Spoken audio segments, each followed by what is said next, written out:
Welcome back to Beyond Good and Evil. So, let's start things out by buying what we need to and asking Mingsu about stuff after that. But first, let's get what we need. One more pearl. There we go. So yeah, and one another, the health container for another health container for our overcraft. Anyway, thanks to there you go. By giving to Mingzu the passcode, we can have this. There you go. Where we can also collect the M disk that contain the issues of the Iris Network newspaper, the ones tied to our reports. Also, I was just noticing that the guy keeps going from the back and forth. But anyway, let's give it a look.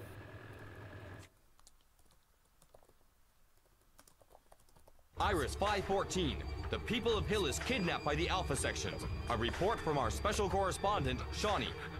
We now know even more about the extensive kidnappings that have been striking the Hillian population. The victims are sent through the old slaughterhouses under the supervision of the Alpha sections. Once there, they are sealed into Dom sarcophaguses, then shipped to the moon. The Alpha sections and the Doms are annihilating the population. So guys, are you convinced by those high quality photos? Yes! Or good, this means it's time! Honestly, I was just wondering where the hell the sports coverage was. I wanted to find out how Chelsea FC 3000 did. Sorry, Babes, this is probably one of those futures where they have completely new fictional sports that seems more impractical than anything, like hockey, but on motorcycles or stuff like that. Anyway, let's do what they said. By using the star key that the game kind of baited you into it, we get to the last Alpha Sections HQ, the mini dungeons. Well, actually, speaking of the future, this game actually inspired me. I actually travelled to the future and back to find out how English Rugby League would cope having a New York City team among its ranks, and I found out the outcome. What? New York City just ended up winning the Super League the 5 time. Figures. Anyway, mainly because they brought New York brought their famous food with them, so and the opposition and gave them to their opposition as a treat. But because of that, the opposition could barely move. There you are. The position of a turret indicates you that this is a section where you have to not get spotted at all. So, and this is basically the most difficult stealth section in the entire game. Obviously, the reward will be plentiful, but you have to earn it. Wow, it all of a sudden became night out here. Well, come on, Java. Haven't you heard of suspension of disbelief? Yes, Mr. Edward, I have. Like I said, well, the game actually has a day-night cycle, so I could have entered by night if I wanted.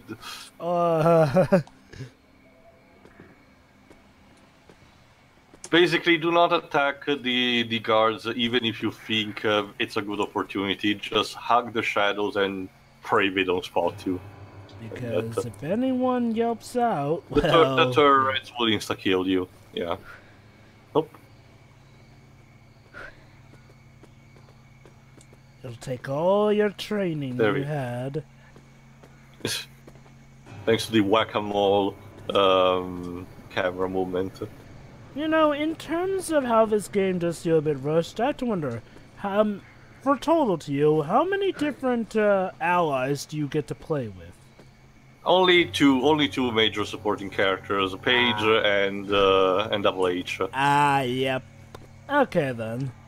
It's kind of a shame because it feels like there's a lot of potential with, some of the side characters there are for this co-op mechanic. Oh well. Again, probably stuff that was cut because of lack of resources. Well, like do we have any proof of that though? Well, do you? Sorry, what? Do we have any list or proof of, stuff that may have been, cut aside from, the first version of the game, which pretty much got canned because Michelle and Sol apparently Well, when it comes to the supporting characters, I'm not sure. But I'll check in the meantime while I have to keep sneaking around. Honestly, Dwebs, even without... Honestly, Dwebs, from my experience tells me, just from looking at this thing, that clearly there's a lot of cut content from the original. There's an entire website that's dedicated to this sort of thing, but I can't think what it is. Is it called SCWRM? The cutting board, perhaps? Yeah, the cutting room floor, yes. Yeah, there we go. Oh, there we go. Oh boy. The TV trope section is an entire section. What could have been the original story? Wait. So they have an entire reveal? page of what could have been for this game? Actually, there seem to be some documents. I'll be sure to read them properly between this and the finale, and I'll communicate. But let me just quote here briefly. The real alternate scenario documents present both a radically different take on the game's story line and a rather different game. The most striking difference between the two is the addition of a third alien race, the Naz, who take the role of the primary antagonist that the Doms have in the final game. Gameplay-wise, in addition to more dungeons, the original story featured a third partner character for Jade named Toil. A second set of recently revealed documents is a set of storyboards from 1999 with an even more different take on the story. So yeah, again, I could already tell that just from looking at this game. It's abundantly clear this thing is incomplete. I'll have to say this, I'm really hoping that Beyond Good and Evil 2... Anyway, there you go, we got all the pearls that we needed. I'll just say this, Steel, I really hope Beyond Good and Evil 2 really does scratch that itch, because, man, oh man, I didn't know how... I mean, again, this game is not bad, it's good, but man, it feels like it's lacking, like, it really feels like you want more. The game suddenly tutorialed me of doing a forward roll, even though I'm in a section where you should be already knowing about this. What? Oh shit, it's General Kehk. Run! Time to run. Oh, Crash Bandicoot style of... No wonder they tutorialized you. Thankfully, the other sections here have the aim of a stormtrooper, so it's... They're not gonna probably hit you, but it's not an excuse to stay still. Ooh, slow-mo. Oh, come on, you were just shading us out. I believe I can fly. Ow! Very fast. No, honestly, and when it comes to chase sequences, this is relatively scripted because the bullets cannot actually hurt you properly. But, hold on, here we go. Hey, Double H! Crap! Anyway, as I was saying, Joe, my favourite one is that SpongeBob because we can fly. Yeah! Gotta say, Carlson and Peter sure wrote a book on how not to break up whatever. Let them go. They'll lead us to an even larger. I don't like the sound of that. Maybe we should not go back to base. Maybe we should go someplace secret so that they can't find the rest of the resistance. Well, let's go back. The important thing is that we got all the pearls that we needed, so it's time to grab that, that stabilizer from Look at Mamado. that. You see that, David Cage? People having picket signs and everything. That's how you show that public opinion has actually changed. Oh, look at that. The people are actually rioting. Anyway, let's go back to get the stabilizer. I think I cut immediately to it. Oh no, maybe no, actually not. But yeah, it still shows a bit of progress from the things that you need through the game. So at least there's that. You were saying, Pedro? That's the thing, Joe. My primary diagnosis is that this was a great game that was screwed over by Ubisoft. That's the basic gist of it. Would not be the first or last. Again, well, at that time, this type of screwing up is still a bit weird because Ubisoft did not have the mindset that would have, like, saying when it was trying to make Assassin's Creed a year-based game or focus. Oh snap! No. Oh shit. There still may be time. Well, crud. They hit where it hurts the most. Yes, they did. Basically, as soon as you get the stabilizer from Mamago, this happens. After you get the per. Mind you, you need to have gotten through that base first, because General Kehk then recognizes Jade's face, because remember, the Alpha section saved us at the beginning, technically speaking. Closed. What's been going on around here?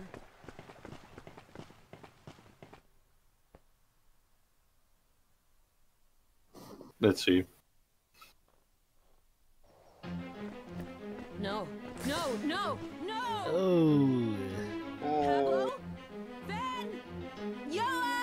This has not really been a good week for Jade. Sections may still be there. Well, I'm pretty sure she doesn't care. They've taken the children. Anybody here? Umi! Dang. Zaza! Well, now they came up with these names. Did they sneeze? Or probably visit an IKEA shop. What? They actually went to Sweden. No, dweebs, they have all over Europe at least. Well, I know they got But yeah, hold on. Yeah. This is Also, basically you can just Google popular names in various this is countries. basically the darkest hour moment of the game. Oh where god, they did the discretionary dull shot! That always hits hard. Jade falls. Complete Holy with the shit, piano and Jade. everything.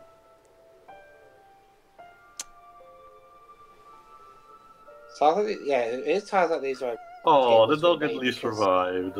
Yeah, the times like this where I do wish this game was remade because it's hard to the expressions. Big. Actually, dweebs, there's no real expression to do here. Jade is simply sad.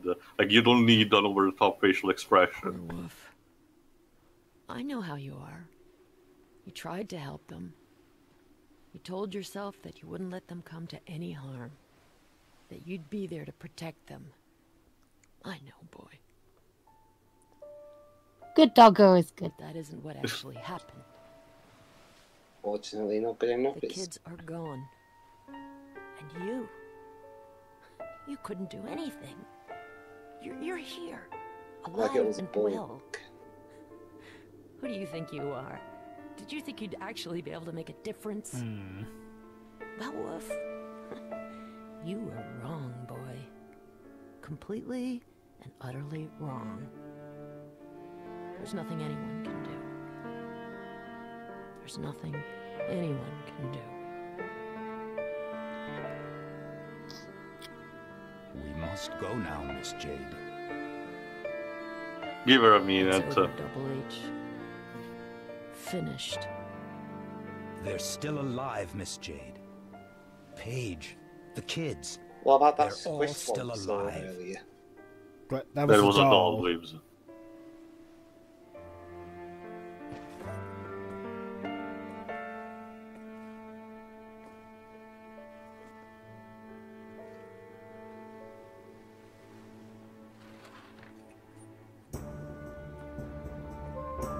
There we go. There's the Jade we all know and love. Don't There let you them. go. Don't even. That's also the good thing. There were no words necessary. Just a simple stare, and there you go. Okay. And no need. I and would no- say this moment is fine. Maybe a bit too over of melodramatic, maybe. But considering again the short length of the game. But I honestly think it works for what it's supposed to do. I agree. I mean, It's not so much that. It's not so much that too. The moment I would argue is that's the best cutscene in the game. The problem is that because of the clear, they would have worked so much better even if we actually spent more time getting to know all of the characters involved. And that's the problem. The short nature of this game, like you were just saying, makes it so that the story clearly has to be minimized and to the bare essentials. I agree. And that's the primary problem with this game's story. Michelle had to basically reduce it to the bare essentials, and like I've said before, it's hard for me to even judge this thing as a complete. But it's not. Mind you, though, because mine actually, I just actually gave me a bit of a considering the trend of creators. I'm gonna post my best. I like to think of it, or can you just suddenly turns around and say, you know what, Michelle, I was a hacker. Yeah, I don't think we'll go towards that, but I can. It hasn't happened yet, so I doubt it will happen at this point. I can. Okay, I really do. Things actually have to happen before that being having a circumstance like that. Sometimes these things just happen for reasons. That's what I just said, Wibbs. What you're expecting is pretty much something that would. Again, okay, look, here's the thing with games, though. It's like, well, I mean, yeah, sure, opinions on a game may change, but something really bad has to actually happen, It's you like, know? it's like, I can give you an example. It's like Sonic Comedy. But everyone loves like the lyrics, but you know what? It sucks actually. Fucking. Actually, the majority. That's an entire argument, different for different type of franchise. Like the whole IGN Sonic was never good to begin with. Not only that, Dwibs. Not only that, Dwibs. The majority still like Sonic Colors. There's just a few people saying it. I mean, and look, I'll just say this right now: don't use Sonic Stadium as the supposed metric for all Sonic fans. Trust me, it's really not. In fact, a lot. Here's an idea: use your own opinion. Yeah, just use your own opinion and like look at multiple different sites. I hang out on multiple different sites, so I have a better idea of what the consensus is. Heck, some of the sites actually look down on each other for differing opinions. Anyway, on the good news is that we managed to get the stabilizer like we need, so it's finally time to have the Beluga fly. Which means we get to do what's probably going to be the majority of Beyond Good and Evil 2, space travel. Actually, not for the moment, right now. Right now, the Beluga can only fly through Hillys. We need to get a stellar motor in order to make it properly fly through space. But that's, there we go, but that's where the last batch of pearls that we need to get is. Hold on. Okay. I'll admit. Yes, Joe. I'll admit, you remember how I said that earlier in the game it felt like we were still in the first act? Well, now it actually does feel like we're getting close to a final act with that cutscene. What about the second act? Well, okay. This feels like a proper third and final act, assuming that we're going up the usual 3-act structure. So this actually feels like, you know, we're at the last third. It's so weird. But yeah, that's exactly the problem, Jova. We have we had 11 parts of a first act, and now we have 2 parts of a third act, and with the second act completely missing. Which is a shame, because I actually really enjoyed that last cutscene. Like, it was heart-provoking. It was thought-provoking. It doesn't, you know, okay, like with Cloud in Final Fantasy VII, just because there's an incredibly sad event, we don't waste too much time with the heroes moping around while the villains are getting away with it. Like, you know, she actually just gets up, and she's gonna go deal with it. That's very good, and Shine's and Jade as a character. I'll put it like this. Jade as a character has definitely earned her... Oh, that is so cool. You can fit that into the hovercraft. Yeah. But yeah... That's because you needed to reach the part we need. Oh, geez. Oh, snap. The cool thing is that now we have an airship, so there you go, time to blast them properly. But go on, Jova. Yeah, Jade as a character has definitely earned her stripes. Like, I know Jade. I feel for Jade. Heck, you know, honestly, I'd almost say she's one of my favorite video game protagonists from how the game is just presented. telling you right now, Jova, you still don't know everything about Jade. Oh, I know. What I'm saying is, like, well, from what I've seen so far, the game has done a very good job crafting her as a character. I just wish that, you know, they could have done as well a job with, you know, the other characters, the supporting cast. Like, okay, I feel like we've gotten to know Double H more than we've gotten to know some other characters. And, you know, maybe that's probably the intention since he's one of, you know, the co-op allies. But it definitely feels a bit weird how we don't know too much about everything except for our select few bit of characters, including the characters that, you know, we're supposed to be a part of this resistance with. Mm-hmm. Again, though, this game isn't bad. I'd say it's a great game. Well, it's that's marvelous. Pedro said, it's incomplete. Yeah, and okay. I've been saying that for like what, 5 parts now. Well, we pretty much have all been saying it at this point. Anyway, Tio, about what you're saying about Ubisoft not being in that mentality, let's not forget some of the dumb stuff they did with the first few Rayman games.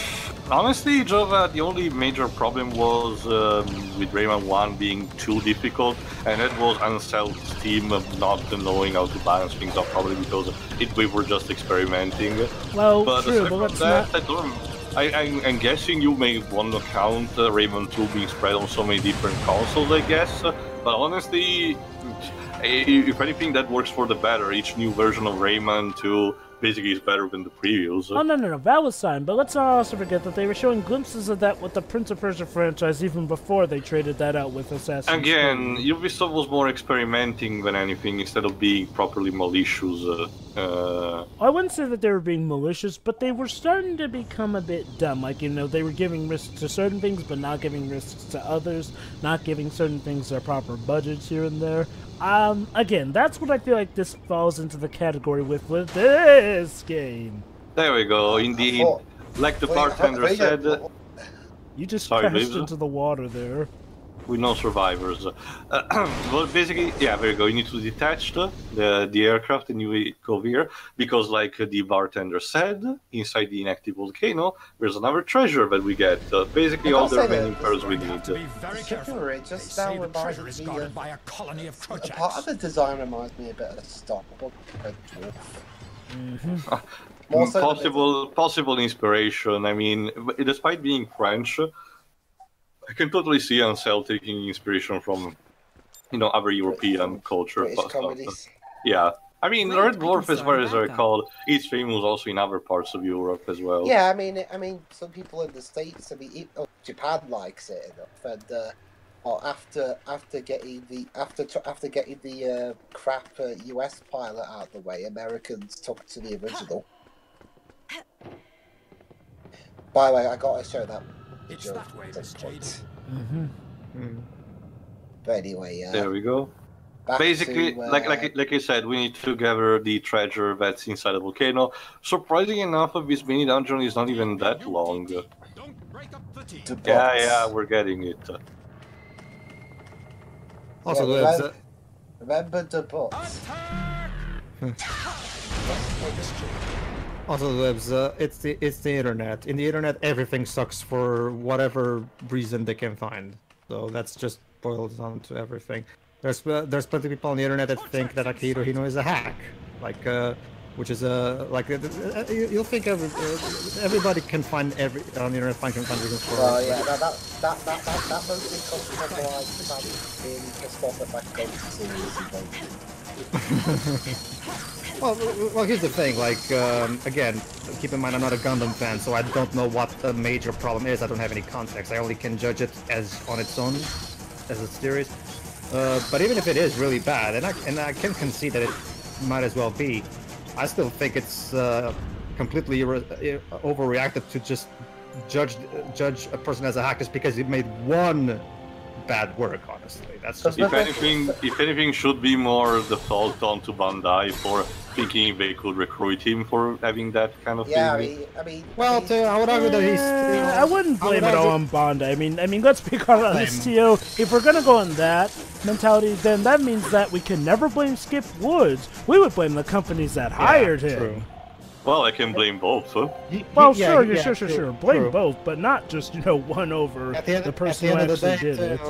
At the end of the day, Hino still took the job. It was because he was a fan of the series, mind you. So it's not like he wasn't trying to make something good. It's just that he probably wasn't as bad when he did. Again, from my own personal perspective, as a non-Gundam fan who knows nothing about Gundam, I think the show, on its own merits, is perfectly fine. It's not Rafa's best work, but it's perfectly fine as a nice little robot anime.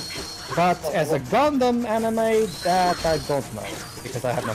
Again, I don't know myself, but I haven't seen the shows. So I can't. It hasn't been dubbed in English, so you'll have to do subtitles if you want. I can't comment on its quality. But from fan opinions I've heard of it, it made like before that point Gundam Seed and its sequel Seed Destiny was considered the worst Gundam show. Then that one came along. So well done, Akira. You managed. It's kind of like how Power Rangers. Which one? It's kind of like how Power Rangers Super. It's kind of like how Power Rangers Super Mega Force replaced Power Rangers Samurai as the most hated of the Power Rangers series. Storytelling-wise, I would still argue that the first Swashbuckling Chronicles is the worst storytelling of how to offer. I would argue, because the Gundam anime that they made, it may be bad as a Gundam anime, but on its own merits, deprived of its context, I would argue that it's perfectly fine. It's mostly Swashbuckling Chronicles 1 I would argue is the worst story but that's well, that was more so because he was Sony. Sony had Hino do something. He wasn't. He was. There we go. We got to the other pearls from the project. So I mean, for that, that's all of them. For that, I can give Hino a little bit of slack. Oh no, actually, not entirely, but I mean, the only example, the only thing the only way I won't cut Hino slack is if he insults like say a really bad lady. Sure. It's like this. Unless it turns out, unless there's some weird story going around that it's catering sabotage. We have episode 3 of the Lit Anime for that. I mean, Tail doesn't mind it, but most of us agree that episode 3 of the Lit Anime is bad. But fortunately, the anime more than makes up for it by having 49 other excellent episodes anyway. So whatever. Yeah, imagine the episode. 49 great episodes. I see all the third one. Well, better that than have one excellent one and 49 bad ones, right? Yeah. So it's fully charged. No. The basic problem, Libs, is Sony telling Hino, here, do a Matsuno. What? Just do a Matsuno. You know, like those are the Final Fantasy fans like that. First question. Yasui Matsuno, writer for Square Enix, most responsible for the games. That's what I thought he did. Anyone who played Yasumi Matsuno's games know that asking Hino to do a Matsuno, that just doesn't work. That's not the kind of writer he is at all. Not to mention that, honestly, no, Hino can talk about politics just fine. Sure, It's just very in a Hino way, not in a Matsuno way. Yeah, that's what I mean. He will tackle them in a more, well, like he does in Ni no Kuni 2, like in a more optimistic and progressive way. Matsuno is very critical about politics, stating that there are no good or bad guys in a situation. I'll be honest, when it comes to like when someone tries to mimic someone else's style in anything, I think that comes off better in music, not like Pete Bullweaves. Not exactly. writing. I would argue that Simon Fondley, aka Stealth, perfectly recreated Yuji Naka's sonic physics excellently. Well, yeah. I mean the controls. It's just everything. Anyway, we got the last pearls that we needed from the volcano, so which means that all we have to do is to build the stellar motor and go to the Dom's base and hopefully find Paige and the kids still alive or anything. So tune in next time for the thrilling 1-hour conclusion of Beyond Good and Evil. It's ought to be fun. See ya. See ya. See ya. Yeah.